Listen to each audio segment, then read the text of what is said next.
So, hey guys, Chauzu here. So this is the first video I uploaded for Treasure Map versus Kuro and Django, and yeah, it's been pretty crazy. Well, it was the last week of work for me when this Treasure Map started, and I actually had quite a bit of responsibility at work with planning for the next term. Well, I work as a teacher at a school, so I've been working with stuff like making all of the schedules for all of the pupils and teachers, and then making all of the orders for teaching materials, stuff like that. So basically when I've been at work, it was like 100% focus. And then when I get home, I've been too tired. And at Wednesday, like I plan to build my teams like during the Treasure Map. But then I got home, I watched the Nintendo Direct, and it was a heat Nintendo Direct. I was pretty excited, so I ended up watching reaction videos, stuff like that. I was really hyped for the new Zelda game. Like, I think it's cool with the playing as Zelda stuff, but mainly it was the fact that it's a new 2D Zelda for the first time in a long time. And they are trying a lot of fresh ideas as well, so yeah.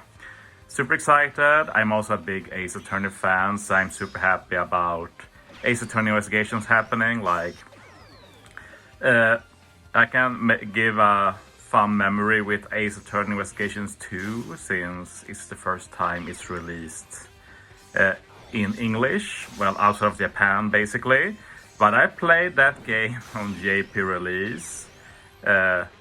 Basically, when I was learning Japanese, me and a friend decided that what we were learning at uni, since I studied Japanese at uni, it wasn't good enough. So we decided, he and me, to study the Japanese kanji really hard. It's like the third Japanese alphabet, to simplify it. So we went very hard. We learned like over 1,000 kanji in a year and a ton of words.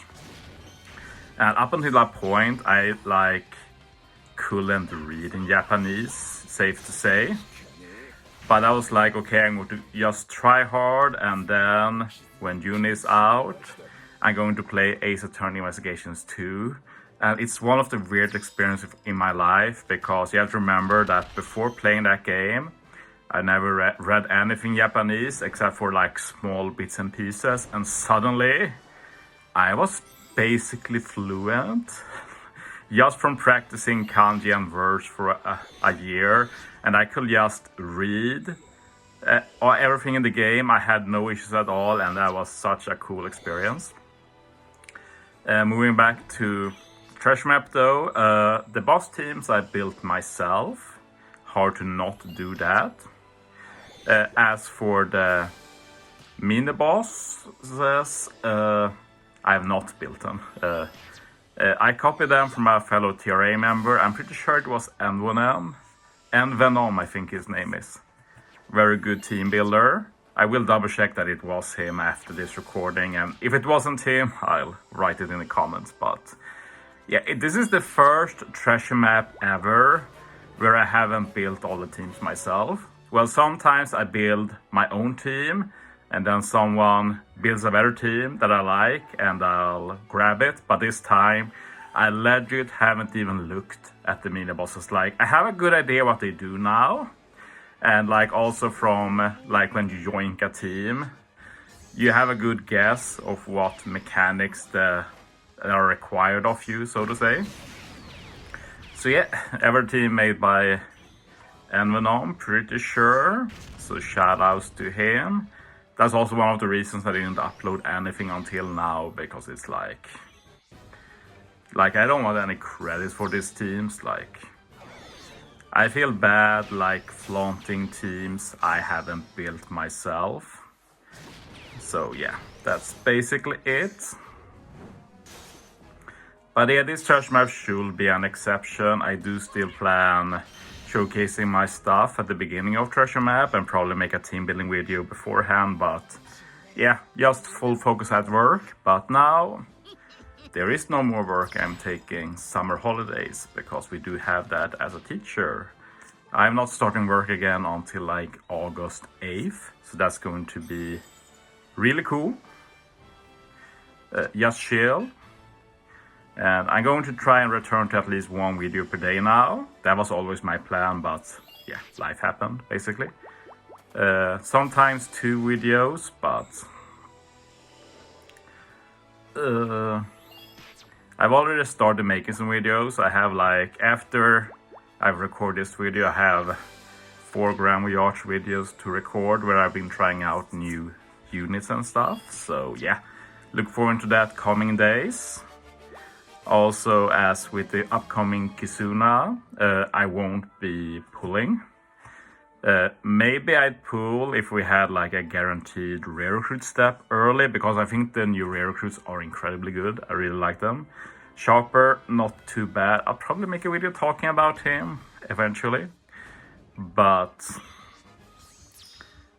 yeah, the Suga doesn't look too good, and I want to pull a lot less. That's one of my goals. So you might have seen I had Kaya, and I didn't plan to pull here either. I basically pulled just because I was pretty hyped about the news that Treasure Map boosters now added drops as well.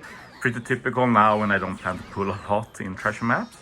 But I want to try it with at least 1 unit just to experience it. And yeah, it's a very cool feature they've added. Wish it happened a lot sooner, But yeah, one cool thing with trying some of the else's mini-boss teams is that you can see like a difference like in approach to mini-bosses. Like Envenom basically has gone try hard with like the high attack and orb boosters units like Toki and Sengoku. And I can use Sengoku from time to time. I'm not the biggest fan of Toki since if you forget to use Toki, you get heavily punished. But of course, the benefit of Toki is very big since you just ignore debuffs for the captains and supercharge them. So Toki is obviously good. It's just not my first approach to team building. I will say though that all of the teams are really good. There are some stuff I don't understand, like why have the Queen on this team, like just for the support. Like I'm sure there are other options, but like the teams have worked. I'm not doing that many runs this treasure map, so I've just gone with it. But yeah, very cool here to wave clear with Shanks, get the call affinity and the attack boost or boost from Toki. And yeah, very good shout with Hack here. Literally handles final stage himself, together with some help from the Vivi support to remove the final turn of Threshold. But yeah, using Hack here is something I could have probably done myself as well. The damage reduction also helps with the death hit from Sugar, which seems to be pretty big, since we take a hefty chunk here despite the damage reduction. Like I know that if I checked out what Sugar does, I know how big the death hit was, but as said, this time I just joined the mini-boss team, so I literally don't know what the mini-bosses do. Which has been a cool experience, but also has made it a bit boring, but building for the boss teams has still been interesting, and I've changed them a bit to optimize them too. But yeah, like these bosses, like with any ace, they are basically free, but I don't want even to consider team building without ace. Like what are you even going to do? Like it feels like they are designed to be used with ace, so without ace, like you're pretty screwed, it feels like. So let's just say I'm happy I have ace. And the first time I use Unevolved Toki, there are people who do this. There are some units that they keep a dupe off for Treasure Map. Toki is one. Back in the day, Kiku ISO as well was popular. Not as popular nowadays. I did like the tech choice on one of the teams to use Kiku ISO as a turn 1 wave clear with Grant Tesoraship to extend the chain lock. That was a pretty cool idea. The main reason is not my favorite. I usually don't do that myself, and it's because that if you get the secret stage, you're not wave clearing turn 1. So in general, I want to build teams around turn 1 wave clear, not being a beneficial factor on the final stage, because yeah, like you don't get it sometimes, basically. But again, not a huge issue here with me not doing that many Nellos. And this is the first time I haven't secured my goal with like a bit over an hour to go, and like I can't remember last time I finished this low either. I've never finished below top 500, so I was able to keep that at least. But and yeah, I'm getting over now 100, but I'm not on 100 runs. Like it's more like 80 or 85 runs, don't remember exactly. So definitely my lowest ever played navs ever in Treasure Map, I think that's safe to say. But it's been cool since I've been able to do other stuff too. As for my summer now, I do plan to make quite a few videos, but not as many as I usually do. I do want to play a lot of OPTC though, but a lot of my OPTC time will be spent farming Hemes, so I can always level up everything I want. I basically want 10,000 of every Hemes, so that's my goal. And the issue is that while farming them, I will also be spending them on units when I feel like I want to use them. So we'll see if it happens, but that's my goal, and it means I need to spend a few hours every day to reach it. And I have to say that the A support there, the support recruit, Cornelia, don't remember exactly the name, very cool. I haven't used it that much, but for this treasure map I'm using it for both the main bosses. On this team it removes 3 turns of threshold, which lets Usopp remove everything, and for the other variation it removes the remaining 3 turns of bind I need, so very clutch. And yeah, if you delay you don't get any debuffs on turn 2, so that's very cool. And yeah, these are the teams I've been using.